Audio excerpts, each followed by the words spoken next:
Las puertas del tren ya se estaban cerrando cuando vi a mi hijo dar un paso atrás en el andén. No corrió, no levantó la mano. Simplemente se quedó allí, inmóvil, mientras el metal se deslizaba entre los dos y su rostro desaparecía tras el cristal, devolviéndome mi propio reflejo. Yo no salí. El tren arrancó. El móvil vibró en mi bolsillo, una vez, luego otra, y no lo saqué porque ya sabía quién era y lo que significaba. Vi la estación deshacerse en fragmentos. Atocha se rompía ventana a ventana. Un vaso de café cayó cerca de las escaleras. Un hombre gritaba al teléfono como si esa llamada fuera más importante que el tren. Una mujer dejó caer las llaves y no se agachó a recogerlas. Todo avanzaba mientras el móvil seguía vibrando. Lo miré cuando el tren tomó la curva hacia Alcalá. No era Diego. Era un número oficial de Madrid que llevaba años sin usar. El mensaje era seco. Necesitamos que confirmes algo que firmaste. Yo no había firmado nada en meses. El tren volvió a frenar. Otra parada. Yo seguí sentado. El mensaje llegó de nuevo, esta vez con un archivo adjunto. Lo abrí antes de que las puertas terminaran de abrirse. Mi nombre estaba allí, limpio, ordenado, con esa autoridad impersonal que tiene lo impreso. Debajo, una decisión que no recordaba haber tomado. Más abajo, una fecha del invierno pasado, la misma semana en la que mi hijo, Diego, apareció en casa en Valencia con una sola mochila y se quedó a dormir en el sofá sin dar explicaciones. Me bajé en la siguiente estación y caminé rápido, no hacia la salida, sino lejos de las vías, como si alejarme del tren pudiera aclarar algo. El nombre de Diego aparecía dentro del documento, no en el cuerpo principal, sino enterrado en una sección que casi nadie lee si no sabe exactamente dónde buscar. Una recomendación, lenguaje neutro, plazos razonables. Decía que el cambio era menor, que no afectaría directamente a nadie, que la aprobación era rutinaria. Conocía ese tono. Yo mismo lo había usado durante años mientras veía a la gente asentir sin leer de verdad. Me senté en un banco cerca del aparcamiento y lo llamé. Sonó una vez.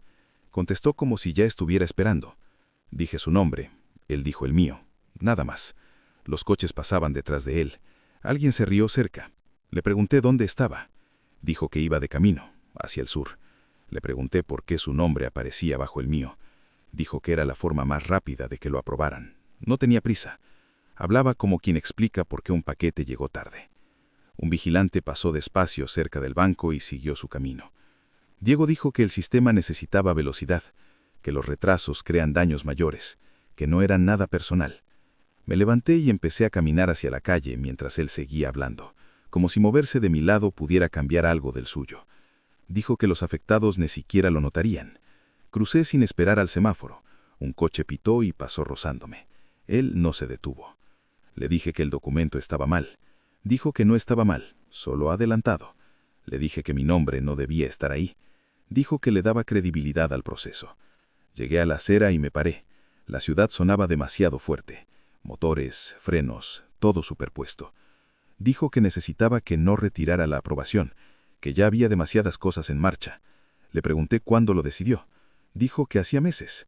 Le pregunté por qué no me lo dijo. Dijo que porque yo habría dicho que no. La llamada terminó sin que ninguno colgara. Me quedé mirando el móvil hasta que la pantalla se apagó. Entró otro mensaje del mismo número de Madrid. Por favor, confirma hoy. Caminé sin rumbo hasta que las piernas me frenaron. Pasé por un bar cerrado, una sucursal bancaria con las persianas bajadas, una fila de coches con restos de hielo en las ruedas.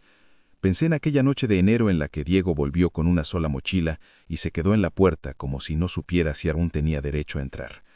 Pensé en que no hice preguntas porque parecía agotado, y porque en el fondo me gustó que aún necesitara un sitio donde caer.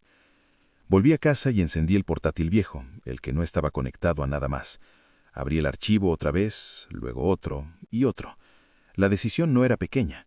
La describían así, pero iba mucho más lejos. Redirigía fondos, cambiaba controles, eliminaba una pausa que llevaba ahí más años de los que Diego tenía de vida.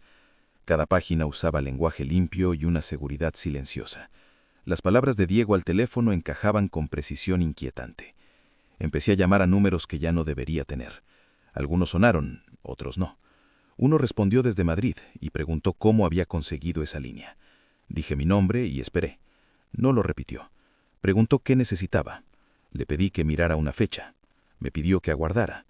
Cuando volvió, su voz era distinta, no más alta, más plana. Dijo que la aprobación ya estaba activa, que revertirla llamaría la atención. Me preguntó si eso era lo que quería. Cerré el portátil y volví a la estación, al mismo andén, como si estar allí pudiera rebobinar algo. Diego ya no estaba.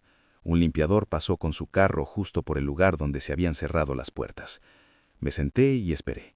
No sabía a qué. Una mujer se sentó a mi lado y preguntó si el tren a Madrid iba con retraso. Le dije que no.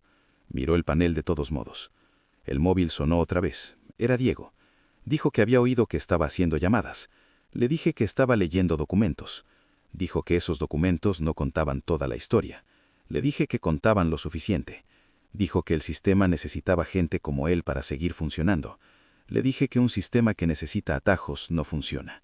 Dijo que eso lo dicen los que ya no están adentro. Un tren pasó sin detenerse y levantó una ráfaga de aire caliente a nuestros pies. Dijo que ahora intentaba proteger a su propia familia. Miré el andén y conté las grietas del suelo, una a una. Le pregunté si se refería a mí. No respondió. Dijo que la decisión seguiría adelante, que pelearla solo acercaría mi nombre al problema, que callarse dejaría que todo se calmara. La megafonía lo cortó a mitad de frase y no volvió a llamar. Caminé hasta el final del andén, donde la línea amarilla se difuminaba y dejaba de advertir. Le dije que no confirmaría la aprobación. Dijo que lo haría otro. Le dije que lo sabía. Le dije que presentaría un registro alternativo, sin ruido, sin espectáculo, pero completo. Dijo que eso ralentizaría todo. Le dije que ese era el objetivo. Rió una vez, breve, como si no esperara que yo entendiera ya la velocidad. Esa noche alguien de una oficina en Madrid llamó para decir que habían recibido mi envío. Dijo que el momento era desafortunado. Dijo que mi informe sería revisado. Dijo que mi nombre aún tenía peso, pero no para siempre. Le di las gracias y colgué. A la mañana siguiente el tren pasó frente a mi ventana a su hora. Lo vi desde la cocina y no miré hacia dónde iba. El móvil permaneció en silencio más de lo esperado. Luego sonó una vez más. El nombre de Diego apareció en la pantalla. No contesté. Cogí la chaqueta, salí a la calle y caminé en dirección contraria a la estación, sin saber a dónde iba, solo sabiendo que no iba a volver atrás, dejando que la distancia creciera mientras el sonido del tren se convertía en algo que ya no me seguía.